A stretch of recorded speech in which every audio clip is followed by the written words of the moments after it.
Hi guys, this is Samantha and welcome to my YouTube channel. And kung bago ka lang sa channel na to, don't forget to like and subscribe and click notification bell for more upcoming videos.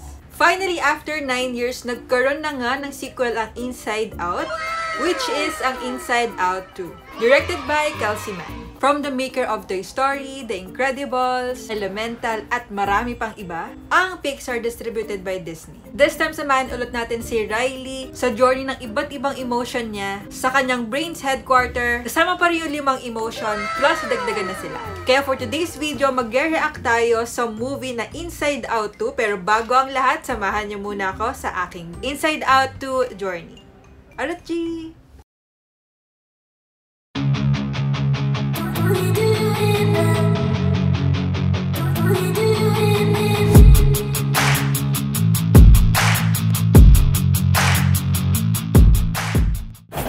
Hello guys! So ngayon nandito tayo sa SM North EDSA para manood ng Inside Out 2. So yesterday pinanood natin ulit yung Inside Part 1 para mag-rewatch. Ngayon pupuntahan na natin sila. Let's go sa IMAX!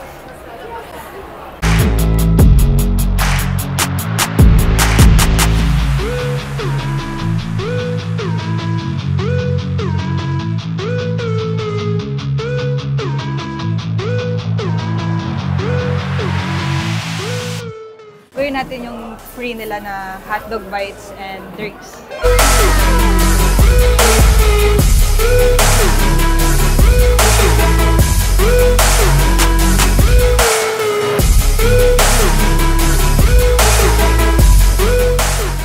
Ang pinareserve naming popcorn, hotdog sandwich, water, and sodas.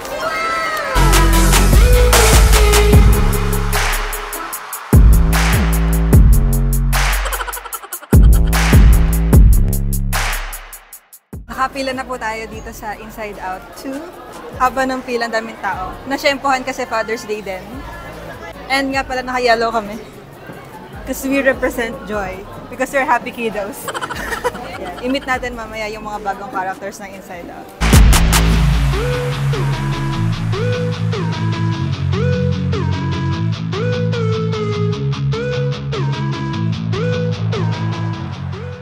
Online.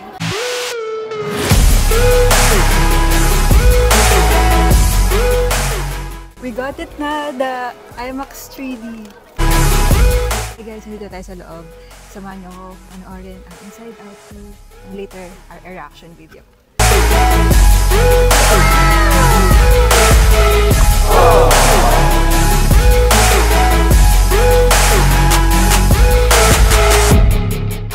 Tapos na guys! Nantin lang namin yung end credit.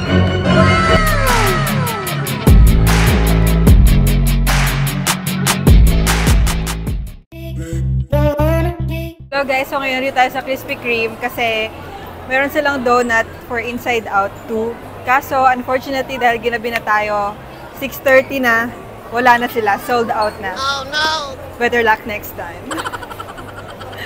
Sayang guys, so kaya since wala na, punta tayo sa Cinnabon. Yun na yung isa kong kinikrave. Ayun, kapitbahay lang niya.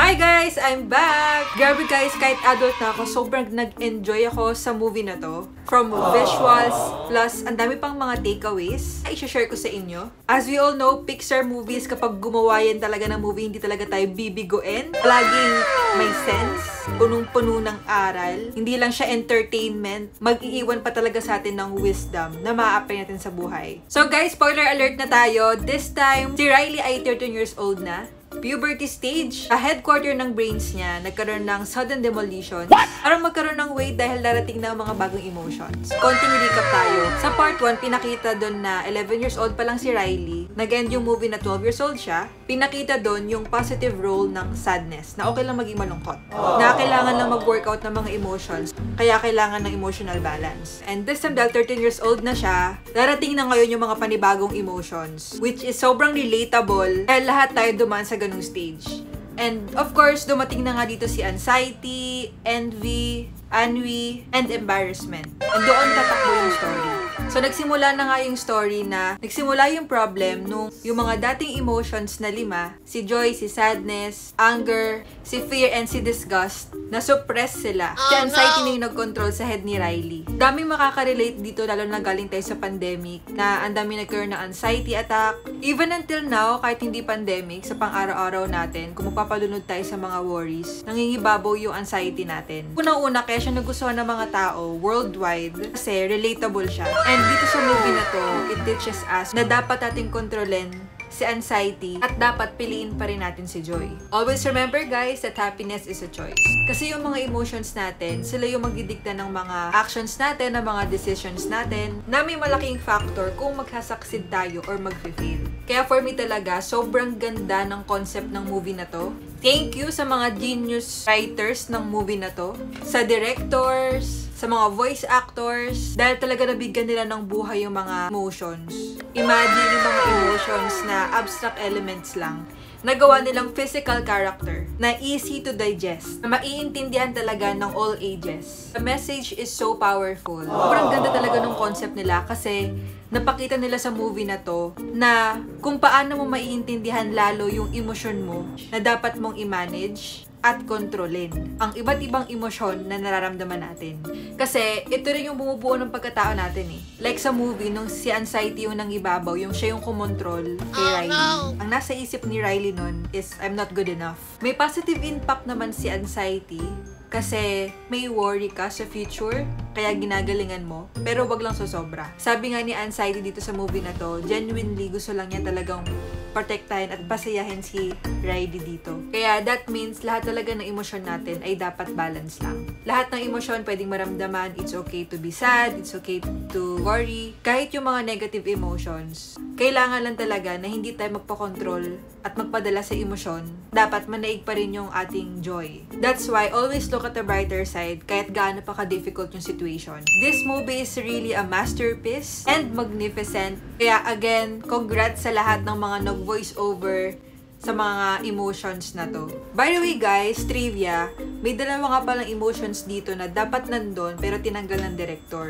Si shame, siya kasi guilt. 2 reasons, dahil too dark daw and depressing. Na kapag napanood daw ng mga parents or adults, hindi na daw nila ipapanood ulit sa mga bata. And hindi na rin siya magiging masarap panoodin ulit-ulitin mga kids.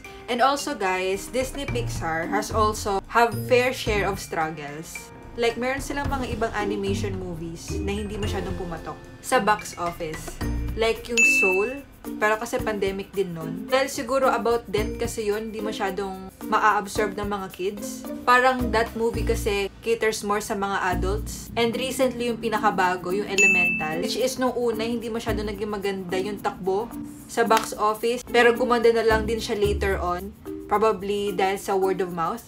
Dahil maganda naman talaga yung movie. Even Soul, sobrang ganda niya. Compared lang sa mga ibang movie ng Pixar's like yung mga Toy Story na talagang pumalo talaga sa box office. And The Incredibles sa talagang kumita talaga. Now, the good news is Inside Out 2 is breaking world record. Day 1 pa lang sobrang laki na agad ng kinita niya worldwide. Diba guys, medyo humihina na ang theaters. Dahil yung mga movies napapalabas agad sa mga Netflix, ganyan, mga iba't ibang streaming platforms. Pero this time, mabuhay ulit yung mga theater sa Inside Out 2. Kasi this is a family movie. Hindi lang family, for all ages. Kasi nagkaroon na ng magandang reputation yung part 1. And yung mga batang nanood noon, kaedad na ngayon din halos ni Riley, na talaga namang makaka-relate sa Inside Out 2. And not only that, pasok din yun sa mga adults. Kasi nga, all have emotions. And mas naiintindihan natin yung message talaga ng movie. Sobrang perfect ng visuals nito para sa mga bata. Makulay, vibrant, sobrang cute ng mga characters. Na si Sadness, na kahit sadness siya yung pinaka natatawa ko na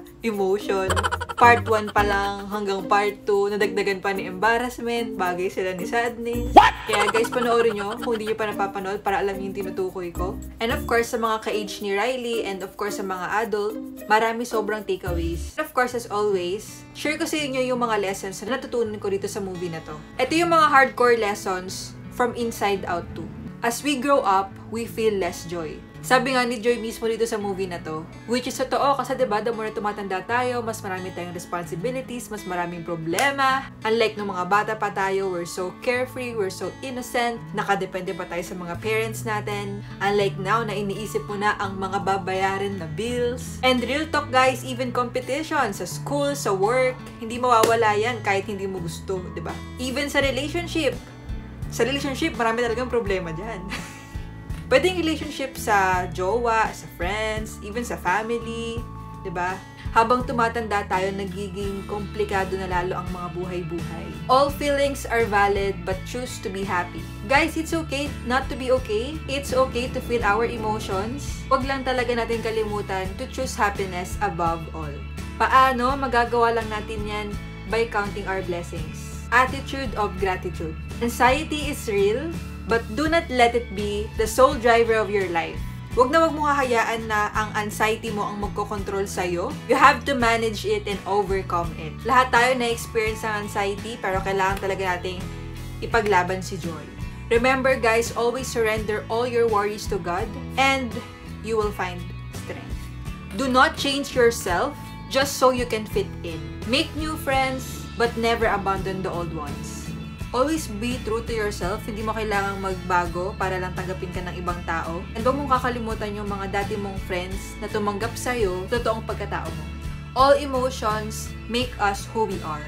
As I mentioned earlier, yung emosyon natin ang huhubog ng buong pagkatao natin. Kaya importante na maging emotionally balanced tayo. Dahil yung mga emotions natin will lead us to better choices and better decisions in life. Don't suppress your emotions. Kung malungkot ka, iiyak mo lang yan.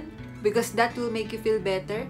Like sa movie, even si Joy, na emosyon, ay nagkaroon ng emosyon. Dahil naiyak siya dito sa part 2. Isang talaga kailangan mong ilabas yung totoong mong emosyon. Yung totoong nararamdaman mo. Kasi kapag sinupress mo yung emotion mo, pinigil mo, it will make worse. Posible patuloy tayo ma-stress. And worse, magkaroon ng mental health issues. Which is ayaw natin nun. And finally, embrace the journey of knowing your goals, but don't let anxiety steal the joy from the process. Kasi diba, minsan kapag gusto mong makuha yung goal mo, kapag gigil na gigil ka makuha yung gusto mong ma-achieve, like dito sa movie, si Riley, gusto niya manalo sa hockey. Madaming worries na may babaw yung anxiety sa atin. Nagkakaroon ng anxiety attack. Masyado tayo nai-stress. Kaya kailangan pa rin talaga natin i-balance yung emotion natin na motivated pa rin tayo, na mindful pa rin tayo, and inspired habang inaabot natin yung mga goals natin. In short guys, kailangan natin maging emotionally intelligent. Kailangan natin makilala yung mga emotions natin para alam natin kung paano to kontrolin and i-manage. And syempre, wag vice versa, na yung emosyon yung kumokontrol sa atin. Wag yun. And of course guys, syempre, wag din natin i-invalidate yung mga emotions ng mga tao sa paligid natin. It's still important that we should know how to empathize. Sobrang galing, sobrang talino ng animation movie na to guys. Ito yung mga movie na talaga dapat hindi pinapalagpas. A must-watch talaga. Take it from me, kailangan nyo mapanood to because this will make you a better person. And for sure, after watching this movie, si Joy ang magkocontrol ng console nyo. Kasi mas magiging aware na kayo and mas magiging matalino kayo sa life. Definitely guys, this is a worthy sequel. And of course, sobrang na-excite na ako at for sure hindi lang ako, pati kayo sa part 3 ng Inside Out. For sure, kaabang-abang yun. And sino kaya ang panibagong emotions sa part 3? Ano sa tingin nyo? Comment down below. As we all know, habang tumatanda tayo guys, parami na ng parami ang challenges, ang problems. 13 pa lang si Riley, so marami pang emosyon ang parating. 13 years old pa lang siya, magka-college pa siya, magtatrabaho, mag-aasawa, magkakapamilya. Ang dami niya pang pagsubok na dadaanan. Luck na lang sa kanya. What? Sa emotions niya. Oh, no! And of course, syempre, tayo din. And guys, si Nostalgia, twice siyang lumitaw dito sa movie na to. It's a hint talaga na meron pang part 3 and so on. And grabe guys, as of this filming, 5 days pa lang nakarelease sa sinehan. $400 million plus na worldwide box office. Na-expect na mag-iwan talaga siya ng mataas na record sa box office this 2024. Kaya guys, habol pa kayo sa sinihan kung di nyo pa napapanood. Ayun guys, always choose to be happy para marami rin tayo happy memories. May mga challenges man or problems. Let's pray to God, kaya natin yan. So yun guys, dito nagtatapos ang ating movie review. Kung nag-enjoy ka at marami natutunan sa vlog na to, don't forget to like, share, subscribe, and click notification bell for more upcoming videos. Keep safe everyone! Love you all!